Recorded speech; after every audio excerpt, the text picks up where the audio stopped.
that are you straight, that this and that, are we bi? It's the terminology. And that's why I don't really like to go off of terms and stuff, because I ain't never had sex with a woman before and I'm not opposed to it.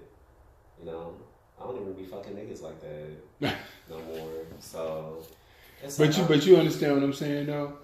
Yeah. Is that if you really look at it, you have more men that are homosexual than men that are are gay. Because gay goes off of like the characteristics of men, whereas homosexual is talking about the emotional aspect. No, homosexuality. It only it only deals with the sexual attraction. That's it. The gratification of sex. That's it. Homosexuality has nothing to do with any type of emotional connection with another male, other than the physical, sexual attraction that you have for another male. That's all it has to do. What I was saying is, but there is no terminology for the emotional aspect, that men do love one another and they can fall in love with one another. Because that's what most people, when they think of gay and homosexuality, they don't think of the fact that those individuals can fall in love. Gay. What I consider gay is you have an emotional attachment to the same sex. Like you want to be with them. That's why I don't consider a lot of DL dudes gay. They just want to fuck off. They're homosexuals. Yeah, they're homosexuals. Fuck off with a nigga. They don't want to be with you. Yeah. Gay is, so we're pretty much on the same page. Yeah, I've always felt that. It's like, no, I don't call them gay. They're not gay. They just, because if I want to eat a bitch out, that don't make me straight. Well, that's what I'm telling you. Straight men are homosexuals. Any straight man that sleep with another male is homosexual. In other words, he's sexually attracted to the same sex. That doesn't mean he don't sleep with the opposite sex. It just means that he also is sexually attracted to the same sex. Now, some people say, well, that's a bisexual. It's not a bisexual, because a bisexual means that a dude will be with an individual. He can do either or. He could be with a male 100% of the time and not deal with a female, or he could deal with a female and not deal with a male. In other words, he can choose either or. But he's not going to. A bisexual is not in the terminology of a homosexual, because a homosexual is just for the sex. A bisexual can be in a relationship with the same sex. They do love the same sex. They can fall in love with the same sex. So that's the difference with that. And so that's what a bisexual is. A bisexual is that I could date either or. I can fall in love with either or. I could be with either or. But a homosexual is an individual, can be a straight man, a gay male, or whatever, that just in it for the sex and nothing else. They're not looking for nothing more. They just want the sex. See what I'm saying? So I think that if people could better understand what's going on. What's up? I hear the topic way up there. Educated. But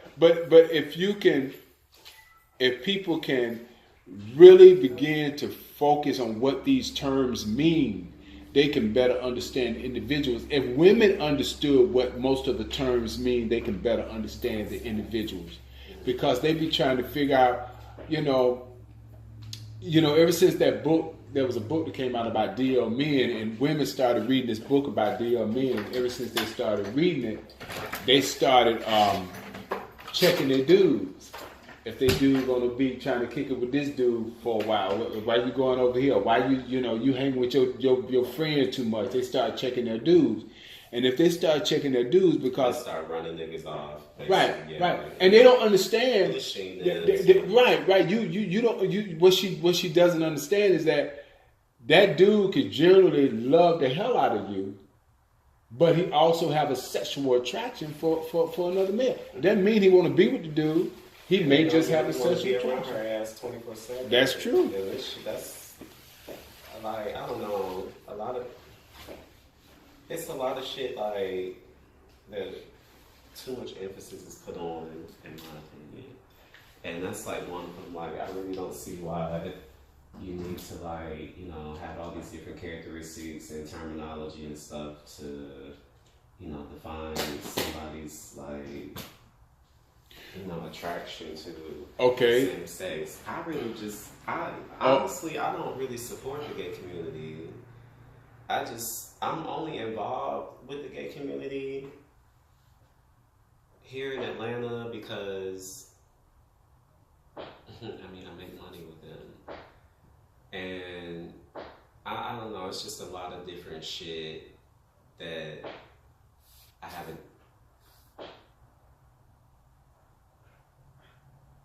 I think that's some people outside. It's a lot of different, I don't know, I just have a lot of issues with the gay community. This being like at the bottom of the totem pole, but I really don't deal with the gay community. I really don't. I just make money through the gay community, and I'm involved in some different things here in Atlanta with the gay community. Other than that, I really don't fuck with them. I really don't support many of the causes, just because there's a lot of shit within the gay community that needs to be addressed. First and foremost, when it comes to racism and sexism and ageism, the gay community is bad for that shit. Segregation. But it goes right back to what I'm saying. The reason why, you got to understand, the reason why we have all those issues because there is a disconnect with identity. There's a disconnect. It's easy to say that I'm not, I don't want to get caught up in the terminology and the titles and the names and all this kind of stuff. But all that has a part to do with the confusion that is going on within the community as it relates to identity issues. And a lot of people have identity issues right now. They don't know who the hell they are. That's why everybody's so damn confused. That's why one day a person said I want this, and the next day I want this. That's why when you try to talk to somebody, they'll present this image this way, and one day they're this person, and the next day they're that person, and one day they want this, and the next day they want that, because they don't know who they are. And so that's why it's important to sometimes go back to the titles and the terminology and say, who the hell am I? Is it like black is black and white is white? You need to know who the hell you are. If you say you're a gay male, what does being gay mean? If you're homosexual, what does homosexuality mean? What does bisexual mean? Everybody got all these different terminologies, but what is the real terminologies of those things? Who the hell am I? Well, see, I also support people not really placing their existence behind terminology either. Like, especially with English language and shit. Okay, I'm like anti-government and all this other shit, so, anti-white privilege and stuff and colonialism. So, like, a lot of the English language, I don't, like, gay, straight, all that shit, I really don't, like, put too much emphasis on it as far as, like, defining me, because a lot of that shit comes from white people, like the English language and stuff, and it's like, I don't really want to form an identity for myself through some shit that I wasn't created for me, for one. And then I also don't want to let being gay just color everything for me. And that's the issue here in Atlanta and other places, and just with the gay community in general. Like, these motherfuckers take being gay and just make that their whole existence. That's like a very benign part of my, like, the shit that makes me Dre Simber, Like, that, okay, you gay, you fuck niggas, yeah. I might fuck a bitch tomorrow. That don't make me straight. If I keep fucking niggas and stuff, that don't make me gay. That's a sexual preference. That doesn't define me as a whole. And too many people, especially in this city, just take being gay as being just the only fucking thing that makes them, like, not only am I, sexually attracted to men, I also like books, and I can fucking, I take showers in the dark. I'm black. That's a whole damn experience in itself. And that's another term. I don't really like to say black. Like, there's a lot of shit that's why I say, like, everything that I do now is to really learn about me as a person. I don't ever want to take something like, oh yeah, I'm a black gay male. No, like, there's a bunch of other shit that goes behind that. And I'm all about, like, taking stuff like that apart. I'll never say, oh, I'm a gay male. No, like, I fuck niggas here and there. Like, I don't want to, like, Well, make that the umbrella for everything else about it. I get what you're saying, and you are an individual, and that's your train of thought, that's your frame, that's your life, your ideal, your thought, and it's okay. And I think that people should get themselves in a position where they can accept someone that is different, someone that is not like them. You know what I'm saying? So.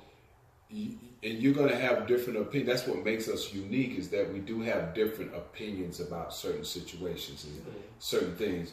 I think what happens when people try to force someone to be like them and to think like them, that's the problem. I believe in just giving food for thought, something to think about. You throw stuff out there and you give people something to think about. You throw it out there and they think about their life, they think about their situation, they think about what they've gone through, what they've been through, why they keep going through what they're going through. They think about it. It's food for thought. It's food for growth. It's educational. So when you deal with terminologies and different stuff like that, and going back to what you said, yes, a lot of this stuff is Caucasian driven. Let's be real. I mean, our ancestors came from Africa. We are in a place, it's not a strange place to us, but it was a strange place to our ancestors. You see what I'm saying? Because they the ones that was brought over on a ship, or however way they got them here, and was forced to do things that they didn't do in their own homeland, and and were forced to take names that wasn't their names, and was forced to do jobs when and for free. And so our ancestors went through more of that. We deal with it more mentally. And we deal with it more on paper and law, and how laws are driven and how laws are passed. We deal with those situations in those areas. But going back to, okay, let's look at it from your way. Let's look at it from your way. Okay, so we have no title. So I'm just a male, all right, that happened to like other men, the other males. I'm a male that happened to like other males, okay? But I have no title or no term or whatever the case might be. However, I may run into some individuals that want to know me, that want to know who I am. With some people, I can better, right, in situations like that, I can better describe myself with those titles and those names. Me just saying, well, I'm a male like other males may not be, it's so general. You see what I'm saying? So you may have to say, well, I'm gay, or I'm homosexual, or I'm bisexual. That's what terminology. That's where they come. Right. Now, when you just said that a lot of these individuals, a lot of people just made this their life, made the community their life, but it is their life. Think about it. When all you communicate with, talk to, have dealings with are gay individuals, and you very rarely interact with straight individuals except for times of business, it is your life. Now, the direction that life takes is your decision. It could be positive or it could be negative. It can be beneficial or it could be non-beneficial. It can be productive or non-productive. It could be, whatever you choose it to be. I was just saying yesterday when I was talking to my friend, I was saying it's just like social apps. Social apps is what you make it to be for you. Dating apps is what you make. If you wanted to be a hookup app, that's what it's going to be. If you wanted to be a dating app, that's what it's going to be. If you wanted to be an app where you try to find niggas to screw or niggas to play or niggas to use, that's what it's going to be. Whatever you choose your life to be is what it is. And sometimes just like with those apps and shit, you can be kind of pigeonholed into that sometimes. Like, oh, this is what I have to be, or this is what I need to be. Like I said, there's a lot of I feel like there's a lot of prejudice and shit. But then you're driven by peer pressure, though. Then you allow peer pressure, and you allow the thought and ideals of other people how something should be. You're driven by that. But I will say there's a difference on apps for people like us compared to people of a different size or color or masculine, feminine. You get what I'm saying? Like some people kind of I don't know. That's one thing that I've noticed from these apps and shit. Certain people get pigeonholed into feeling like they have to be a certain type of way. That can be from peer pressure sometimes, and not from peer pressure. And that's in the gay community too. But there's a big difference between the white gay community and the black gay community. There's more negative ties attached to the black gay community than the white gay community. That's why I said I don't really fuck with the gay community, because we haven't even gotten into like the color aspect of it, and I think that's the biggest issue right there. When we think about the black gay community, it's more so about us just being HIV positive. When you look at the white gay community, these motherfuckers is, they're not on TV being all flamboyant and shit like the black gay character, the token black gay person. Then you got the token white gay person. They're more transparent. They're the ones that you see with the successful gay families and shit and this and that. But that's what you see now. But that's what you see now. In reality, trickles down into entertainment and shit, and this is how we feel like we need to be. Okay. You don't really see too much of the white gay ballroom scene. You see more of the successful white gay motherfuckers. That's what you see now. Now, let me educate you on that, because for somebody because I'm much older than you, and I'm not trying to use that to, as some type of cookie point, but I use it for a point. The point I'm trying to make is what you just said. When I was coming up, as far as the gay community go, and you just mentioned about you don't see the white flamboyant guys and on TV and all that, but there was a time when you did see them. They was all just rainbow, funny. There was a time you turned on the TV because, first of all, blacks weren't out in the open like that. Gay blacks was not out in the open. If you go back 15, 20 years ago, there were very few gay black men that were out in the open being gay. Okay? Now, but white men were out there wide open, doing some of everything, and doing the very things that you're saying blacks are doing now. White men have already been there, done that. And you cannot forget that they have better opportunities than we have. Exactly. The doors are open. So of course you're going to see something different now, because they've lived that life already, and now they've taken advantage of those opportunities just for being white. But when you're black and gay, you got a double strike, because you already got the strike of being black. Now you gay. And that's why I said there should be more of an emphasis on the black experience and the gay experience. Or the black experience of being gay. True, but what I'm saying is there's more of a stigma with black gay people than white gay people, and I feel like that is a trickle down effect from segregation and religion. Religion. Yeah, religion plays a very strong part in it. Too much on the terminology, because anybody these days can be gay or straight or whatever. I'd rather focus more on I don't even want to put too much emphasis on color, but you just see it. Like, there's a big difference between when you in Midtown Atlanta and what's another gay ass part of Atlanta? But that's even in heterosexual situations. I mean, if you look at white communities, the homosexuals. I know, but the point I'm trying to make is that's just a system that has been into play back as far as back into slavery. When you start talking about better communities, and you go into white communities or gay white communities, and you find that they're living it up, or the communities are better, the housing is better.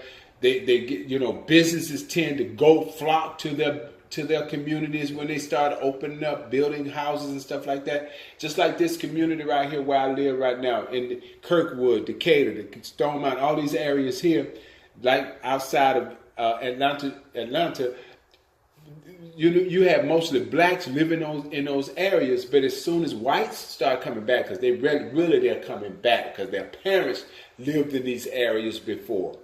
And so when you had the integration that went on back in the 60s in housing, where blacks was able to move into white communities, because there was a time that wasn't so, you had whites moving out of the communities because blacks was moving in. So they moved farther out. Now you having their children moving back. And that's because blacks dropped the ball. And why did blacks drop the ball? Because drugs was allowed in our community to do what? To tear down our communities, right? To cause families to be broken up, to cause people to lose their property and their housing.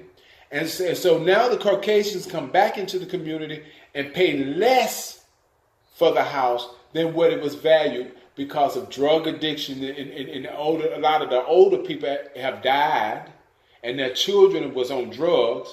So it was nothing for them to sell a house for this amount or that amount. So we could go, that is deeper than gay. Atlanta has also become a mecca for black enterprises and stuff. So I wouldn't say like it's too much of white people coming in and what is it called when they come in and start gentrifying.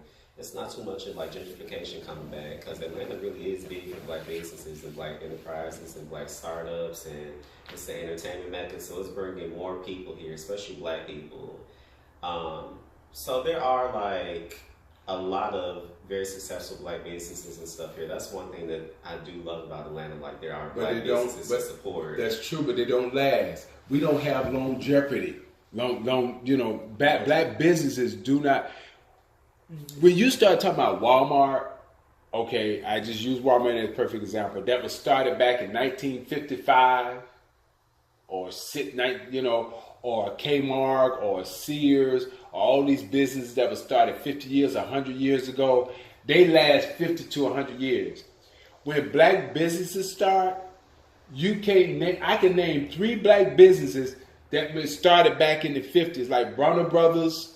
A business that was started back in the 50s and 60s that's still going right now, Johnson & Johnson, but a different Johnson & Johnson. I think that they was over Ebony Magazine or whatever the case may be, that started back in the 50s. But it's a handful of them that started in the 50s and 60s that are still existing today. Black businesses, yes, the startup is great, and we start a lot of businesses every day. But the only problem is we don't last.